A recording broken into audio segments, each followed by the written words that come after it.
Mondragon as the New City-State. This cooperative could be its own country, by L. Griffin. Mondragon is the largest group of worker cooperatives in the world. With 92 cooperatives in the industrial, financial, retail, and educational sectors, the group earned 11 billion euros in revenue last year, with more than 70,500 workers. Each of those cooperatives are owned and democratically run by their workers, who vote their leadership into office and share in the profits when their cooperatives do well. In fact, Mondragon works a lot like a federated nation-state made up of smaller city-states. Perhaps that's why science fiction authors like Ursula Le Guin, Kim Stanley Robinson, and Cory Doctorow have all used the corporation as a model for the utopian nations in their books. Could we eventually create a capitalist paradise where democratically run companies use their profits for the good of their workers' citizens? Could that even replace our existing governments? Years ago, our founders had this kind of vision: to have a world cooperative economy. German Lorenzo, who works in global public affairs, told me when I visited Mondragon's headquarters. An ideal utopia would be a full cooperative world. People own the means of production. There's a fair distribution of wealth. In 1956, one Catholic priest began building it, starting with the Basque Country. Father José María Arizmendiarrieta was just 26 years old when he was sent to the parish of Arrasate Mondragon for his first, and what would be only, assignment in 1941. It was just after the Spanish Civil War, and the country was under the control of the nationalist dictator Franco. Arrasate was destitute with high levels of unemployment and economic hardship. People needed money, which meant they needed jobs. So Arizmendiarrieta created them. What started as one employee-owned business became a network of them as his followers kept starting new businesses and adding them to the network. They worked like an incubator, founding a university that would train entrepreneurs, then a bank that would fund their visions. They built manufacturing companies that would give them high-paying jobs, a housing company as they grew, and a preschool where their children could get an education while they worked. Each new startup arose out of the needs of the community, and each one was owned by its workers. Eventually, they bought up an entire mountain and expanded to neighboring cities. As they grew and joined the EU, they became more competitive worldwide, founding tech companies and R&D facilities. Today, 3 out of every 10 cars use Mondragon components. 90% of the world's aircraft use their technology solutions. 60% of the world's trains are built using their machines, and more than a third of Europe's solar panels are made using their technology. You can find Mondragon brands in Audi cars and Tour de France bikes, technologically advanced hospitals and electric vehicle charging stations, green energy power solutions, and water management facilities. Mondragon has spread throughout the 7 cities of the Alto Deba region. No matter what you do for work here, you are probably working for a cooperative, and no matter what you spend money on, you're also supporting one. You might work as a computer engineer for a tech cooperative, deposit your paycheck into a cooperative bank, and spend it at a cooperative grocery store or on cooperative-built cars. Your home might be powered by a cooperative-run energy company, your children might attend a cooperative school or university, and your parents might live in a cooperative retirement community. As they say in the Basque Country, life is cooperatized here. Over time, these cooperatives have federated together as Mondragon Corporation. Each cooperative is part of a larger division, and each division is part of the larger federated group. A cooperative that makes hubcaps, for example, might be part of the larger auto parts division, which is part of the larger Mondragon Corporation. The profits generated by each cooperative are put to work for the benefit of the greater whole. Each cooperative pools 14 to 40% of their gross profits with their division, depending on the division, and gives another 14% to Mondragon Corporation. The rest are invested back in the cooperative, 60% of net profits, distributed among their employees, 30% of net profits, and donated to social organizations in their communities, 10% of net profits. The bulk of cooperative profits stay with the cooperative and its workers, but there are benefits to being part of the larger organizations. Divisions use surplus profits to account for losses within the group, and the corporation uses half its revenue to invest in their businesses and start new ones, and the other half to provide social services for workers. When the Spanish government issued a regulation in 1958 that cooperative owners would no longer qualify for the country's social security program, Mondragon created its own. They founded Lagun Aro, a social welfare arm, that provides pensions for workers and their families, as well as disability services when they can't work. Eventually, it created its own healthcare service, providing medical care for workers and their families. When there was a massive downturn in the economy in the 1980s, 20 cooperatives were forced to close their doors. But other cooperatives in the portfolio were thriving. So Mondragon just transferred people from one cooperative to another, paying for the education each worker needed to fulfill their new roles. On the whole, jobs rose. If workers can't be relocated, Lagunaro will pay a percentage of their salary for up to 24 months, though Lorenzo tells me this has never happened. The most recent cooperative to shut its doors was an appliance company that once had revenues of 1.3 billion euros. When Fagor shuttered 10 years ago, Mondragon had to relocate close to 2,000 employees from one cooperative to another, and they did. In a crisis situation where other companies send people home and they waste their time watching videos and smoking, what we do is train them inside and retrain the force, Lorenzo says. People keep working. That's important. As their founder used to say, there are no useless people, only underutilized ones. The area has become much wealthier as a result. A large number of cooperative jobs are industrial, so their income level is high. Cooperative Communications Officer Ander Exiberia Otadui explained in a video series about the organization. Studies that analyzed Alto Deba at the beginning of the 1970s already showed that the per capita income was significantly higher than average for the province. Today, it has one of the highest average incomes in the Basque Country, plus it's more equal. As a rule, the highest paid workers at Mondragon cooperatives earn only 6 times more than the lowest paid workers. A worker's position on the pay scale, between levels 1 and 6, also determines their share of the profit-sharing pool. Lorenzo estimates that the president of Mondragon is the highest paid position, with a salary of around 200,000 euros. Managers and directors earn between 80,000 euros and 120,000 euros. Workers buy into their cooperative when they become employees, investing up to 16,000 euros into a personal capital account. They pay 30% of that investment up front, with the remainder taken out of their paychecks over following 2 to 7 years. After 2 years with the organization, workers can decide to become members and start earning interest on their investment, historically at a rate of 7.5% annually. If the cooperative does well, they might earn much more than that. Workers can pull this money out of their accounts when they leave the cooperative or retire. It's a fact that the cooperative system uses wealth in a much more fair way, Lorenzo says. Our Gini coefficient is similar to Sweden or Norway or Denmark. It's very low. That means the cooperative system, in fact, is a much better way than the capital system for the World Point 1. When I asked, at an informational lecture, if people ever leave for better pay, Lorenzo said few do. When another asked how they keep motivation high throughout employees' lengthy careers, Lorenzo recanted, "Your question is asked from the perspective of somebody who is working for somebody else. Here you are working for yourself. We have a higher level of self-consciousness.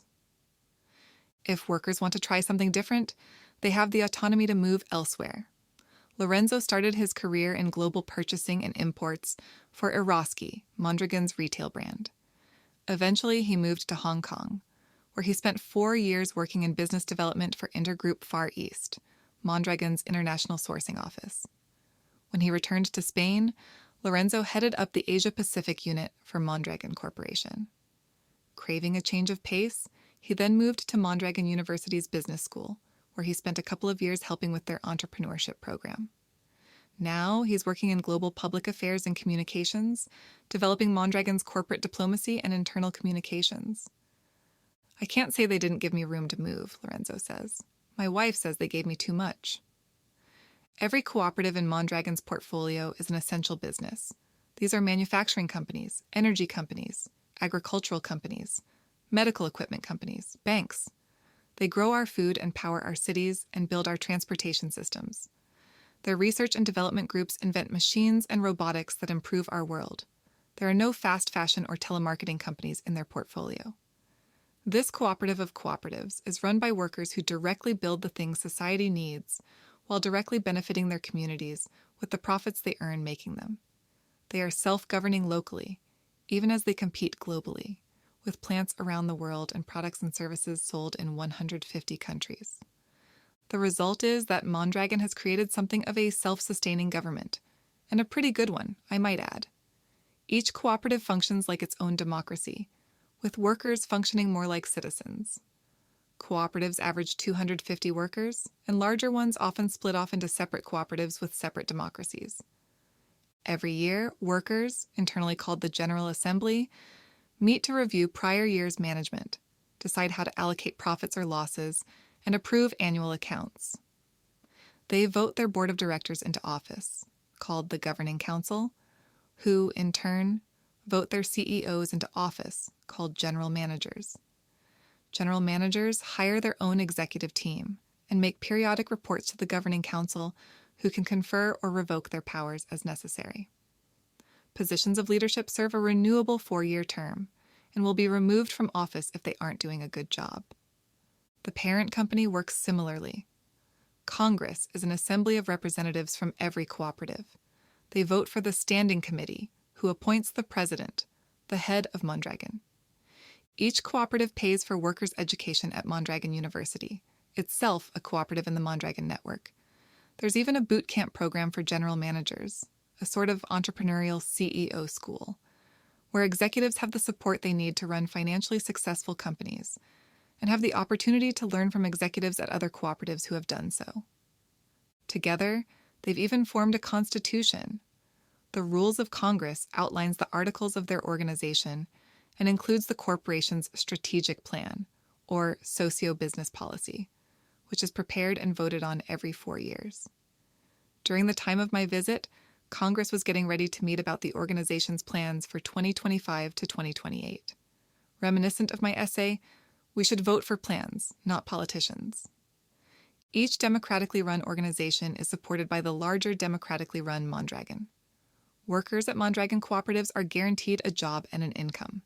They are taken care of when they can't work, provided with universal health care if they get sick, receive universal education that trains them for any job, and are provided a pension when they retire. There is no unemployment, no poverty. No one is sitting around collecting handouts from everyone else. They are all actively working and contributing to the system. And unlike governments, the cooperative provides all of these things with profits, not by taxing income. Workers at Mondragon still get income taxes taken out of their paychecks, and cooperatives still pay corporate taxes, but at a much lower rate than traditional companies. And those tax dollars go to the Basque Country, itself an autonomous region that uses them, plus VAT taxes on goods and services, to fund things the corporation can't, like infrastructure and elementary education. Mondragon's democracy was, in many ways, a precursor to the ones that would eventually come to Spain. The organization was in business for 19 years by the time Franco died in 1975, and Spain started transitioning to a democracy. The Basque Country was established as an autonomous region in 1979, and they elected their first parliament in 1980. As the largest employer in the region, Mondragon and the Basque Country evolved together, and they remain very intertwined. When they try to change the co-op law, they call us, Lorenzo says. And when Mondragon wants to change cooperative law, they call the Basque Country. To this day, the two work reciprocally for the benefit of the region. Workers can now choose between Mondragon or Basque healthcare, and they have access to Spanish social security programs, along with their Mondragon pensions. Lagun Aro fluctuates to fill in the gaps of government as needed, and the government fluctuates to supply the needs of the region.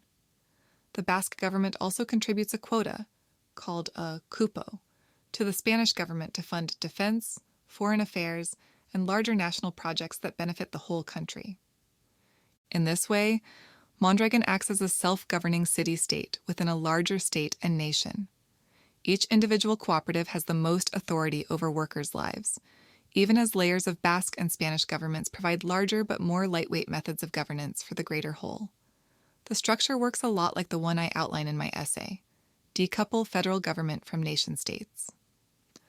We work at 3 levels, with the Basque government, with the Spanish government, and with the European government, Lorenzo says. Our aims are global. We want to create wealth, jobs, and develop a better strategy. Every government loves that idea. If the model is a good one, detractors say it can't be replicated outside of the Basque Country, and there's some truth to that. Once employees are here, they tend to be lifers, but getting them here has proved a real challenge. Lorenzo says they hire about 30% of their workforce from Mondragon University, but they need to hire more engineers than they can find in the Basque Country, and that means recruiting abroad. This is logistically challenging, but also culturally. In the US, I have to buy $1 million house and $100,000 car and have 80,000 products, Lorenzo says. The capitalist world is built on selfishness, individualism, being number one. We can't attract the kind of hard talent that wants to make money and be number one. Living expenses are much lower in the Basque Country than they are in the US, but so are salaries, and that can be a tough sell. Dreams of becoming a billionaire are non-existent. When I published an essay about employee ownership, one person commented, "Why the hell should anybody still start a company and want to become an entrepreneur when he needs to give stocks to every employee he hires? This is completely stupid. If you want to become rich, become an entrepreneur." Mondragon is a different mindset. We feel that our collective us is more important than me, but they are more independent, individualistic people, Lorenzo says. So it takes some time to really convince people that this system is worthwhile. They see sometimes that we are a compromise for a full life, so we have to think in new ways, adapt our system. In Europe, cooperatives like Mondragon grew up alongside consumer co-ops like John Lewis and Partners in the UK. The Alta Deva region of the Basque Country isn't so different from the Emilia-Romagna region in Italy, where cooperatives like Sacmi and Manotencup are highly networked with one another, and cooperatives make up a third of the region's GDP. In Brazil, Unimed recently became the largest worker cooperative in the world by revenue, Mondragon is second, providing an alternative to capital-based health systems.